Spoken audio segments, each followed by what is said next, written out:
Ես ներողություն եմ խնդրում, թեմայի հետ կապ չունեցող թեմայից կխոսեմ, դրա համար վերջում որոշեցի խոսեմ։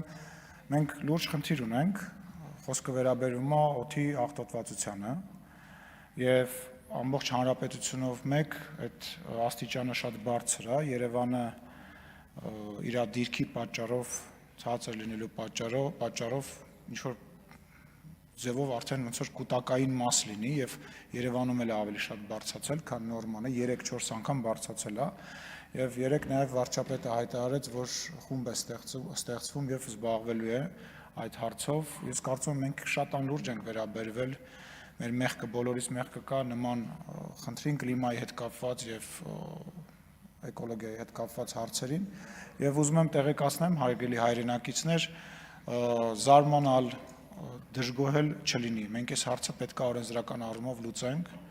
Ես ենթադրում եմ, որ օրենսդրական նախաձեռնություններ կլինեն, որոնք որ ինչ-որ խմբերի կվերաբերվեն, բայց մենք պետք է որոշենք, կամ մենք թույն ենք շնչում տարբեր քաղցկեղային եւ մնացած հիվանդություններից մեր հարազատներին կորցնում ենք, կամ մենք որոշումներ ենք կայացնում, կամ մենք կատալիզատորները մեքենաների մեջից հանում ենք սիգարետների բիչոկները կտցնում ենք պատուհանից դուրս, կամ մենք այլ ինչ-որ որոշում ենք կայացնում։ Սենց չի լինի ու